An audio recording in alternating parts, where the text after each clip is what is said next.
Bhagavate Vasudevaya. Om Namo Bhagavate Vasudevaya. Om Namo Bhagavate Vasudevaya. Narayanam Namaskritya Naram Chaiva Narottam Devim Saraswatim Vyasam Tato Jayamudiraet. Ashtaprayeshu Bhadreshu Nityam Bhagavata Sevaya. Bhagavati Uttama Shloke Bhaktir Bhavati Naishtaki. Om Agnanatimirandasya Gnananjana Chakshurunmilitam Mena Tasmai Shri Gurave Namaha Namo Vishnupadaya Krishna Parishthaya Bhutale Srimate Bhakti Vedanta Swaminiti Namini Namaste Saraswate Deve Gauravani Pracharini Nirvishesha Shunyavadi Paschatya Deshatharini Jai Shri Krishna Chaitanya Prabhu Nityananda Shri Advaita Gadadhara Shivasadi Gaura Bhakta Vrinda Hare Krishna Krishna Krishna Hare Hare Hare Rama Rama Rama Hare Hare.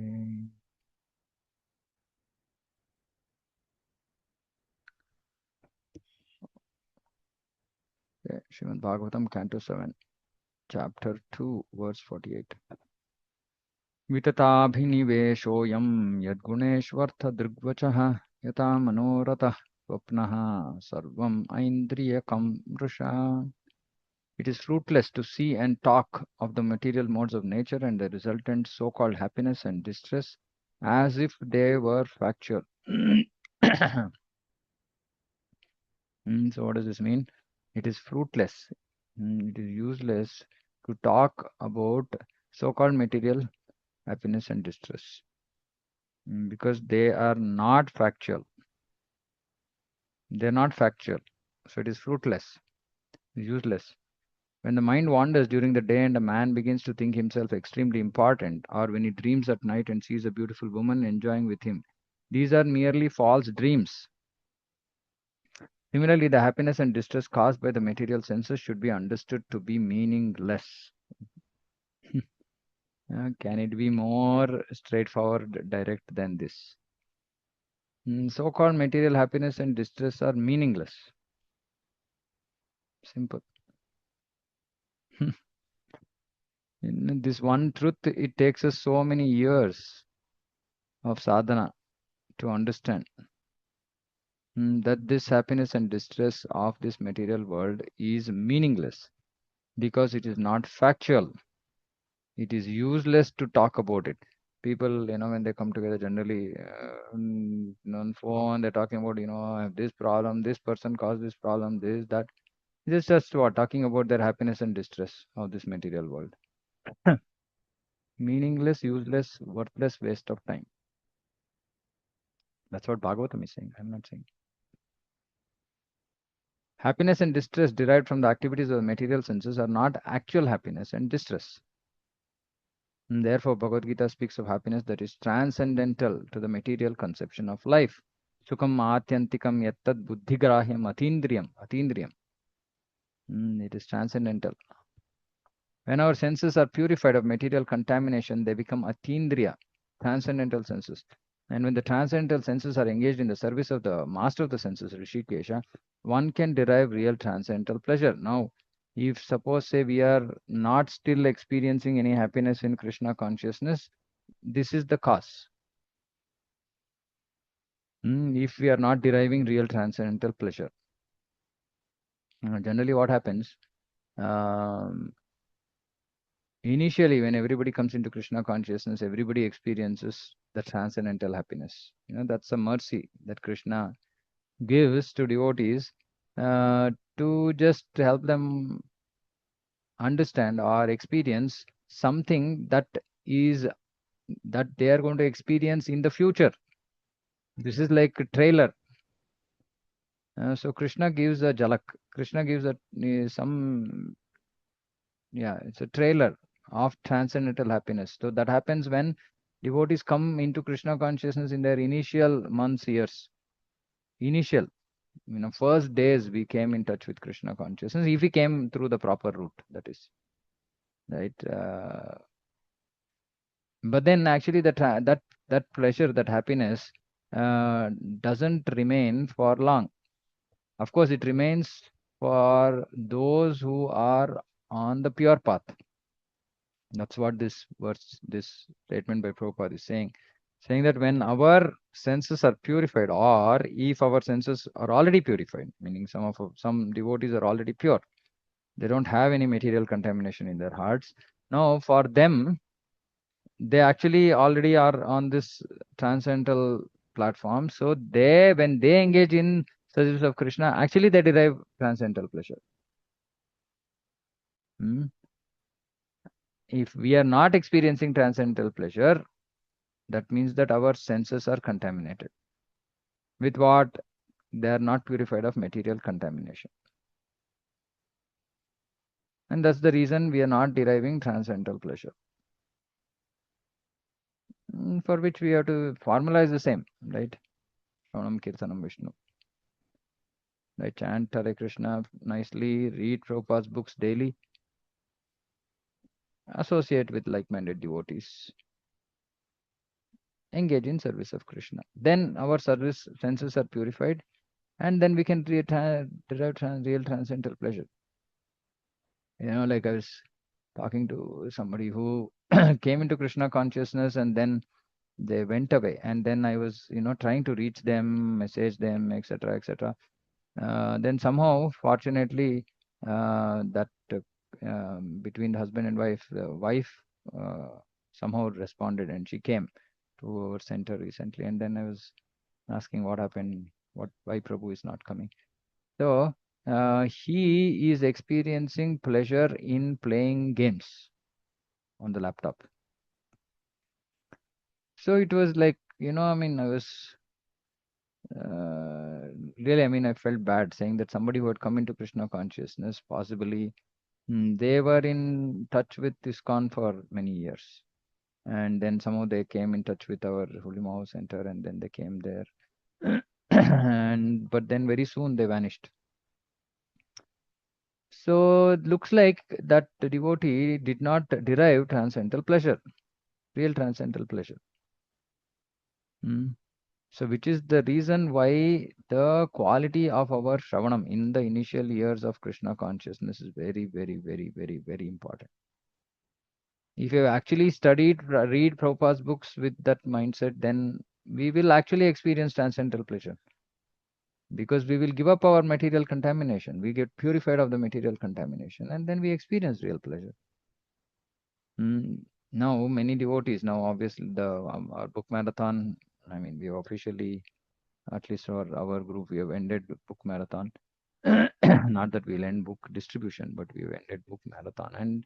And I was seeing the scores and all the devotees, more than scores actually. I mean, devotees who tirelessly for more than 6 weeks, continuously, they've been on the streets, literally.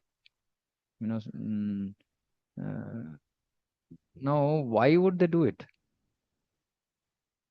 Because they're experiencing that happiness. When one person takes a book, it's like victory over Maya.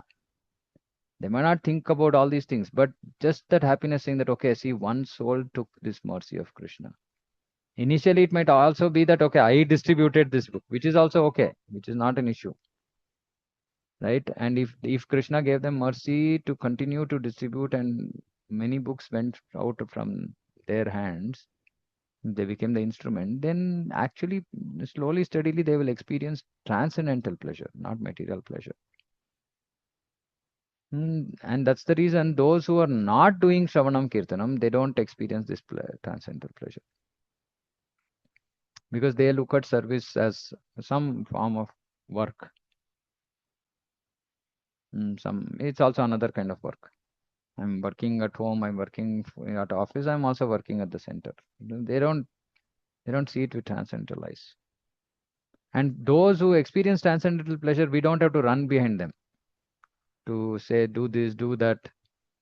They'll automatically do. We don't have to push them.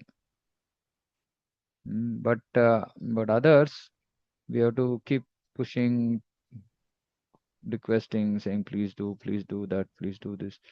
But those who experience transcendental pleasure, they don't need to be told. They don't need to be. They will also, they'll take initiative, do things, which means that they are free of material contamination. This is the important thing. And for such devotees, I'm so happy actually. Krishna very mercifully has sent so many such devotees around me, right? And so it's very simple, easy for me. I just have to give some direction, and then they're all so enthusiastically they go behind it. And they're because of the sincerity and the sincerity of purpose, because we're not trying to do anything for personal, this one. It's all for the pleasure of Guru and Krishna. So when we are doing that sincerely and they engage in those services with their full hearts, they become cleansed. It's been really, I mean, I have spoken to few devotees, 6 weeks of constant meditation on Prabhupada's books, on book distribution. Is very powerful. They will experience it. So now when this is going on, where do they have time not for to think about their material distress or happiness? Hmm. I know some devotees were unwell, still going out somehow. I mean, this is what is required. This is what Krishna recognizes, right? Then our material happiness distress becomes something of the past, as in it's in the background somewhere, not so important. Becomes not so important. So it's very, very important, these things we should understand that why we are we keep encouraging, motivating devotees to engage in these services because it's for their fast, very, very fast progress. And it's the same thing. We keep telling the same message to so many devotees, but not everybody takes them up. So then they will take more time to experience the same transcendental pleasure which these devotees are experiencing. And it's like a, multifold effect. So you commit into something, you experience transcendental pleasure, the transcendental pleasure will push you to commit more. You experience more pleasure, and it'll just keep going like that. Exponentially, it'll keep growing. Anandambudi Vardhanam, Pratipadam Purnamrita Swadanam. That we can experience if we dedicate ourselves to the mission of Chaitanya Mahaprabhu, to the mission of Srila Prabhupada.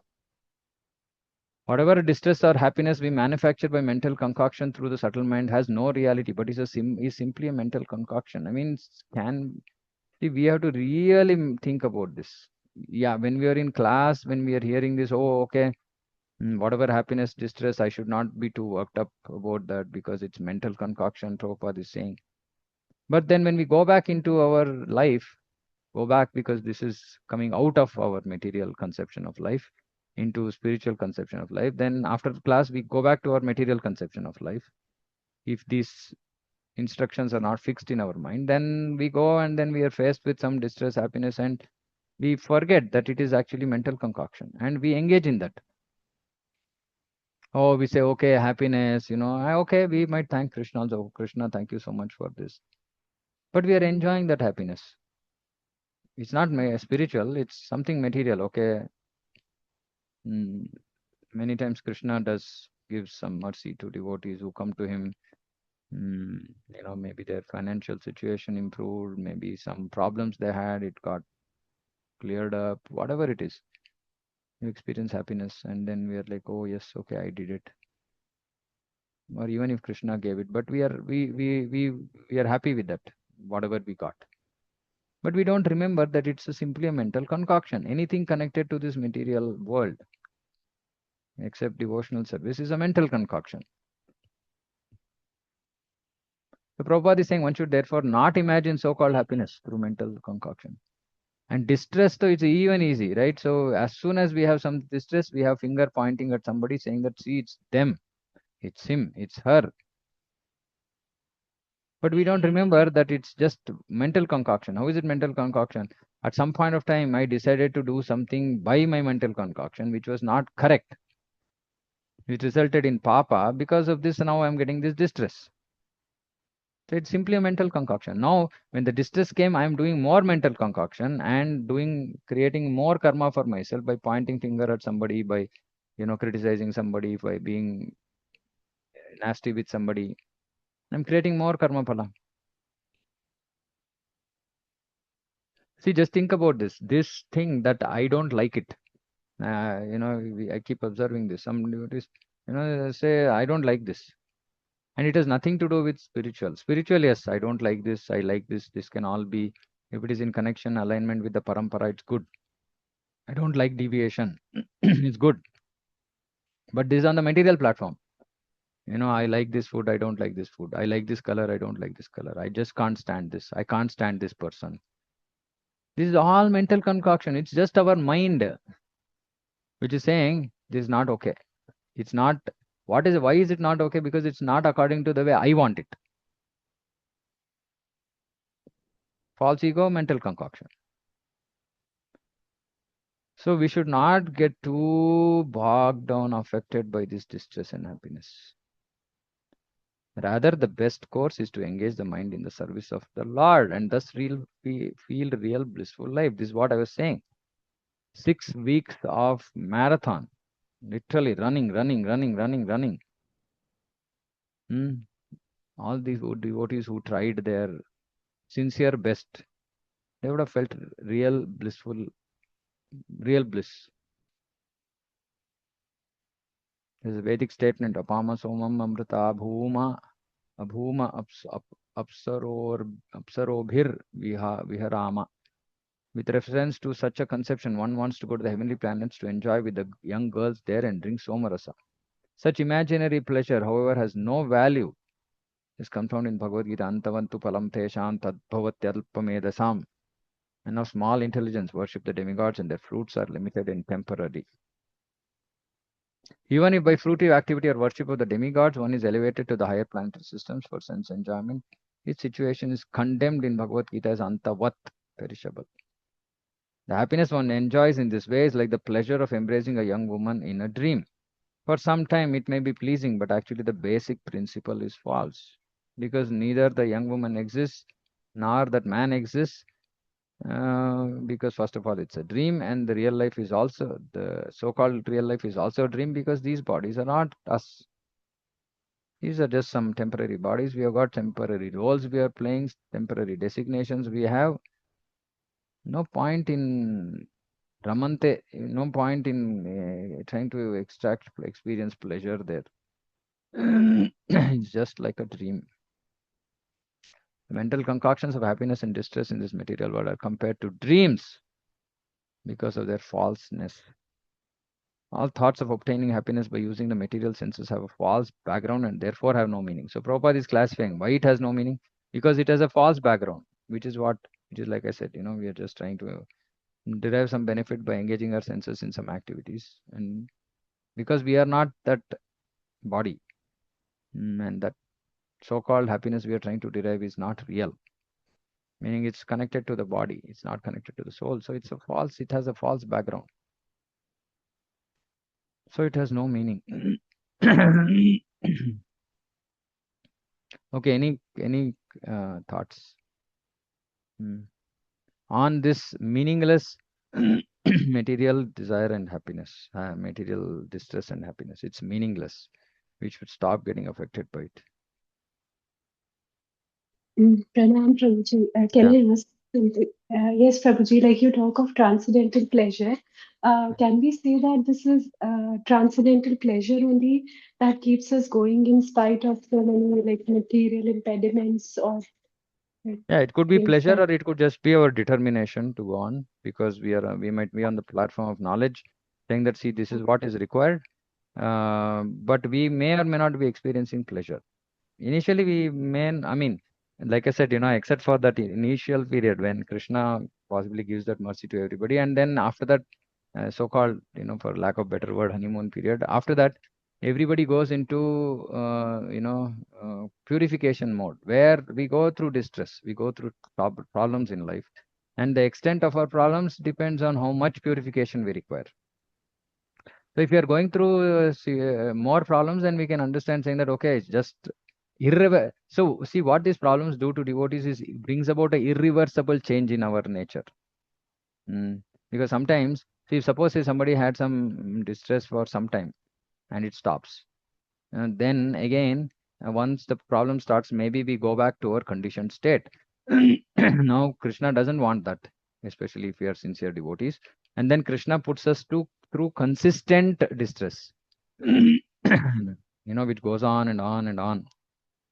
The benefit of that is that we will reach a situation, transcendental situation, which is irreversible, meaning we don't again fall down into the material situation, material condition, or material conception. So now we might have that understanding and we might go on struggling, struggling, struggling. We might not be experiencing any pleasure. But then after we go through it, after our senses are purified, then what we experience, nobody can take away. Of course, some devotees, I see, because if you are going through distress and if you are not in a liberated state, then that's for our purification. So then in that state, we may or may not be experiencing real pleasure, transcendental pleasure. Yes, Prabhuji. Are there any symptoms also like of transcendental pleasure? How do we get know Yeah, that transcendental, one? feel happiness. You just feel happy. I mean, in spite of everything around you, all the difficulties, when you do something for Krishna, you just feel happy. And it might be momentary. For initially, it'll just be, for example, okay, I went out today, I did book distribution, I came, and I'm just feeling happy. That's all. Yes, Prabhuji. Thank you. Yeah. So, and then that experience of happiness, this is not some, it's a real experience. We experience that pleasure. Subsequently, we experience this pleasure in just kirtan. Then as we purify more, then we experience that pleasure in just chanting Hare Krishna, just chanting japa, daily japa, which is so much of a problem for most devotees, because no taste for chanting. So like this, as we purify, different Krishna conscious activities start giving us different amounts of real transcendental pleasure.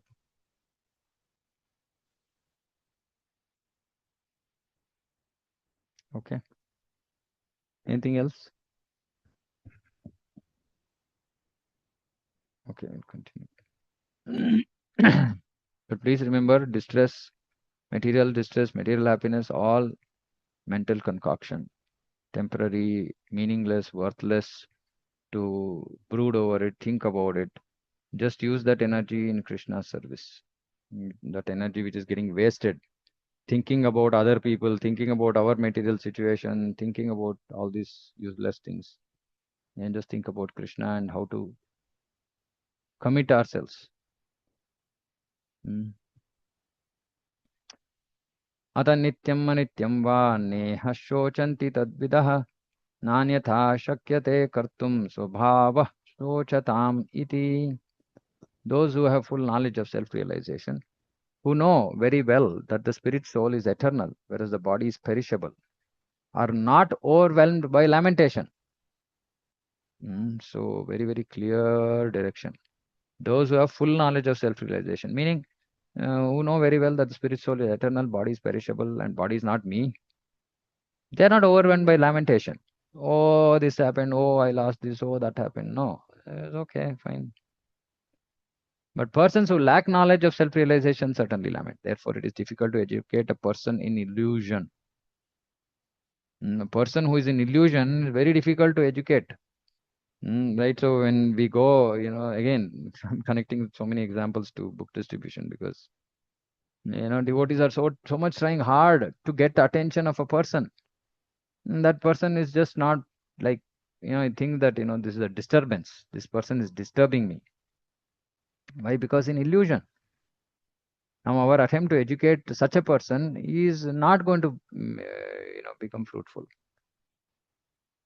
But devotee should not become disappointed because it is difficult. Bhagavatam is saying it is difficult to educate such a person. So which is the reason why Harinam, Prasadam, etc. We have to give some mercy. Once the people get some mercy, then they will be ready to get educated.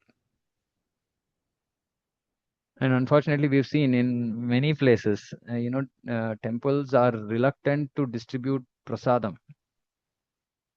They do like, okay, let people come and sit in the class first. Why they are coming directly for prasadam? Because they are not yet ready for shavanam. We should understand this. This is the reality of this material world, which is why Prabhupada, when he went to the West, he did kirtanam and prasadam. It is difficult to educate a person in illusion. According to the Mimamsa philosophers, everything is eternal, Nitya, and according to Sankhya philosophers, everything is Mithya, Anitya, impermanent. Nonetheless, without real knowledge of Atma, such philosophers must be bewildered and must continue to lament as Shudras. Shukadev Goswami therefore said to Parikshit Maharaj, Rotavyadini Rajendra Nrinam Santi Sahasrashah Apashyatam Atma Tattvam Griheshu Gramedinam. Those who are materially engrossed, being blind to knowledge of the ultimate truth, apashyatam, they are not seeing Atma Tattva. They have Santi Sahasrashaha, Shrotavyadini. They have many subjects for hearing, meaning all kinds of nonsense they hear. Why? Because they are blind to the truth of self-realization. They are not seeing Atma.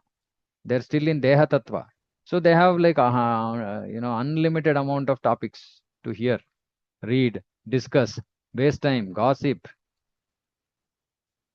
But it's all gross waste of time. Gone. That moment is gone. That one moment which we used to, consume useless some information about this material world or talk about somebody is gone. We lost that moment and we didn't use it for Krishna. That moment is not going to come back. For ordinary persons engaged in material activities, there are many, many subject matters to understand because such persons do not understand self-realization. Now, devotees should also not do this. We have enough things to understand on the transcendental platform. It will take us one lifetime is not enough. So we should develop that inquisitiveness to understand more transcendental subject matters instead of engaging ourselves in useless material subject matters. Of course, again, we have to balance all these. We should not, I know of some devotees who are having major challenges with their, people at home, children especially not supportive, not understanding why we have to do all this, saying, you're not giving us time, etc. So those things have to be managed because children shouldn't feel that, we are, especially for mothers, that you're not available. They should not feel that. We should do everything, but somehow Prabhupada was used to be very, very upset with Matajis who used to just ignore their children and to go for book distribution or any other service. Then he suggested, then devotees all came and asked Prabhupada, saying that, Prabhupada, what should we do? We want to go out for book distribution. So Prabhupada said, okay, do one thing. So if you're 10 Matajis, then one day two of them remain and take care of all the children, the other 8 go. Next day, two other Matajis will take care of children, other 8 go. So like this, you create a round robin roster, attend and assign people on different days to take care of children, but don't neglect the children. It's not that you only have to sit and take care of them, but you have to make some arrangement so that they're not ignored, neglected. So that is also important. That's also required. So we should not also become so transcendental that, we stop doing our basic duties. Because again, that is also another form of preaching. If people at home are feeling that we are like really heartless, not bothering about them, they'll think, okay, these Krishna devotees are like this only. Right? They don't have any, they don't take their responsibility seriously. Now, it is not correct at all. We should balance. Sometimes it becomes difficult, but we have to do that. Grihasthas means we have more challenges than brahmacharis. And if a grihastha person goes to brahmachari and brahmachari says, no, no, no, do go all out, then family situation will get spoiled. Which is also the other reason I keep saying that grihasthas should take guidance from grihasthas. More devotees who are more advanced than us, we should take advice from such grihastha devotees. We should not go to brahmacharis. They may not understand our problems. Might understand, but still the intricacies are there of family life, which may be difficult for others to understand who have not experienced it. One must therefore be educated in self-realization so that under any circumstances in life he will remain steady in his vows. Yeah, again, This is not a unidimensional statement, right? We have to also take care of our responsibilities. At the same time, we have to try and remain steady in our vows.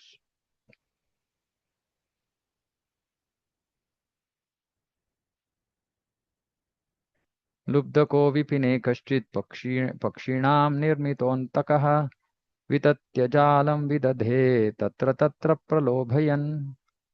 There was once a hunter who lured birds with food and captured them after spreading a net.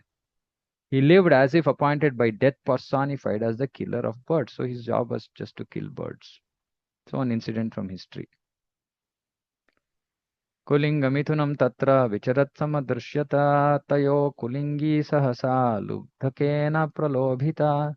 While wandering in the forest, the hunter saw a pair of kulinga birds. Of the two, the female was captivated by the hunter's lure, meaning the female bird got caught by the hunter.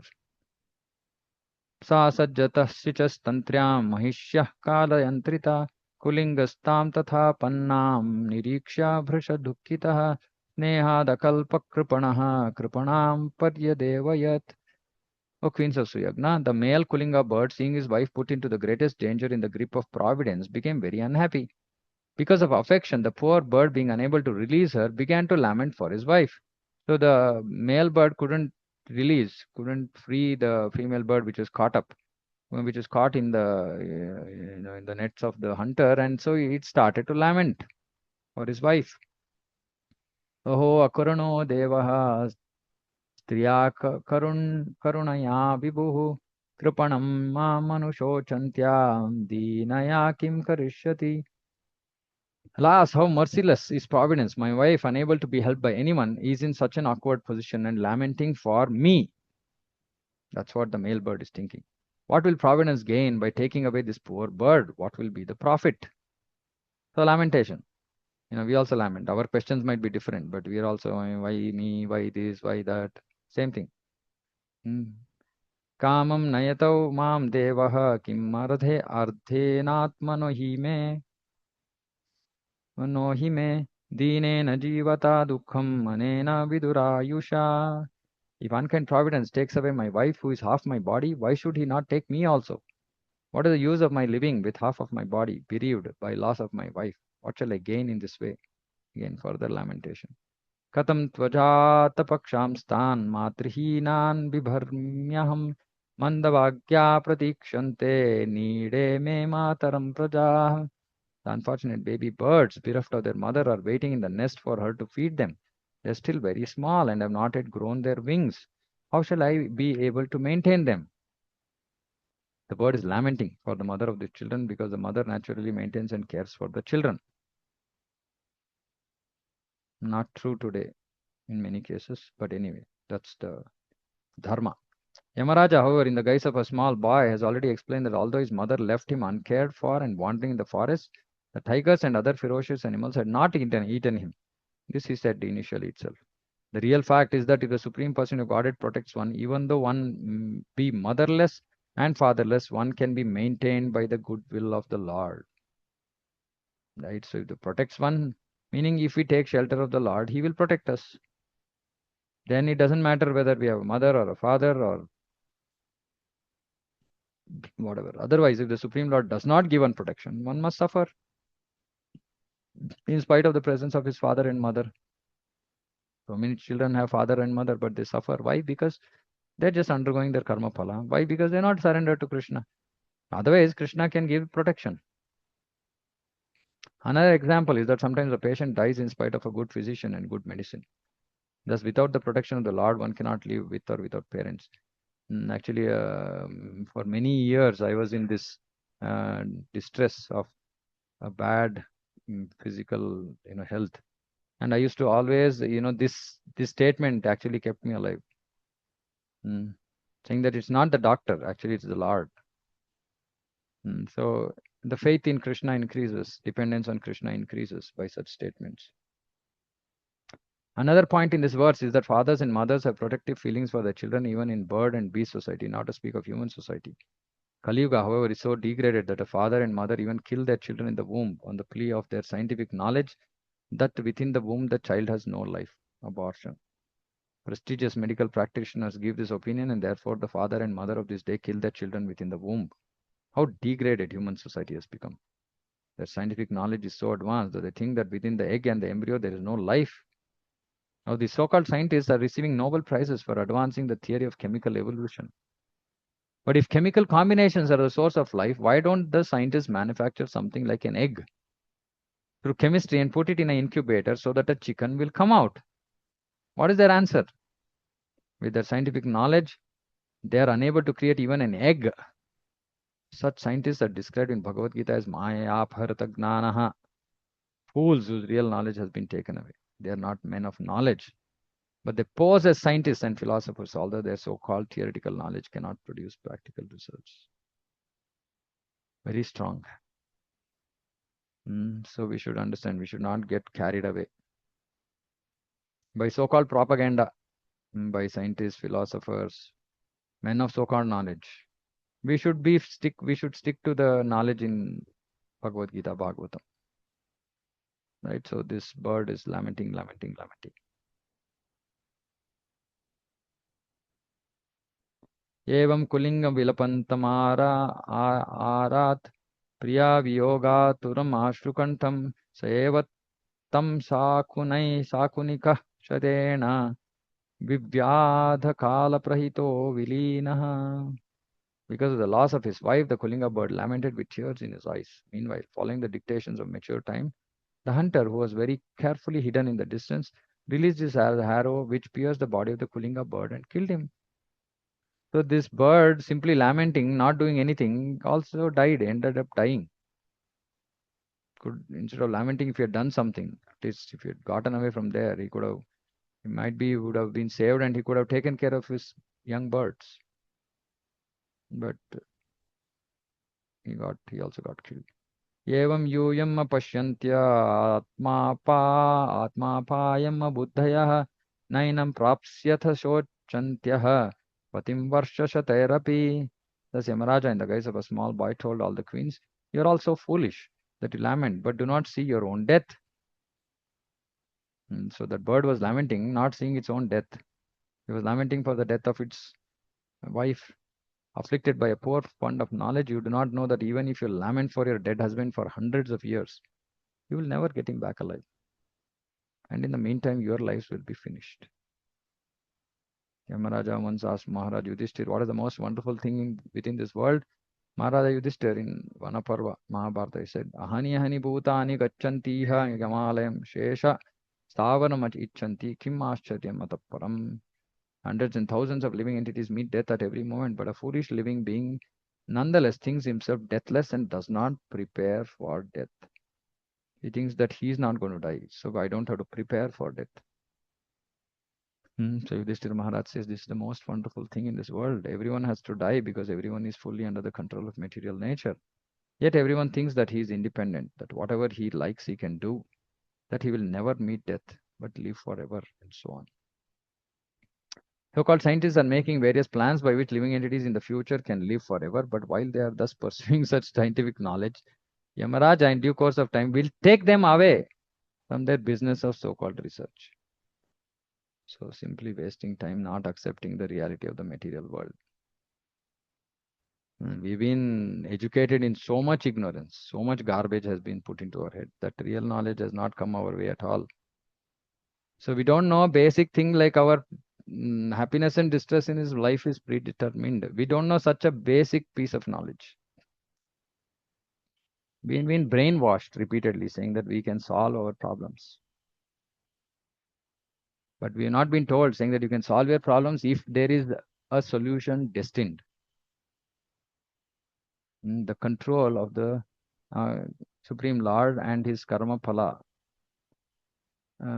his framework of karma, that has not been taught to us. So we live our lives fruitlessly trying to just focus on just becoming free from material problems. That's what most people do. And so we think, oh, scientists, all these people are helping us overcome our problems. But no, they can't. Only if Supreme Lord wills will we be able to overcome our problems. Okay, let me see how many more verses are there. 57. Okay, I will not stop here. Okay, so I'll stop here if there are any comments, questions.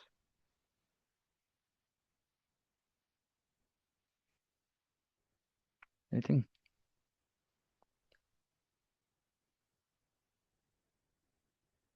Okay, then we'll close. Shrimad Bhagavatam की जय, जगत गुरु श्रील प्रभुपाद की जय, वांछा कल्पतरुभ्यश्च कृपा सिंधुभ्यश्च पतितानां पावनेभ्यो वैष्णवेभ्यो नमो नमः। अनंत कोटि वैष्णववृंद की जय, समवेत गौर भक्त की जय। हरे Krishna. Thank you all for joining.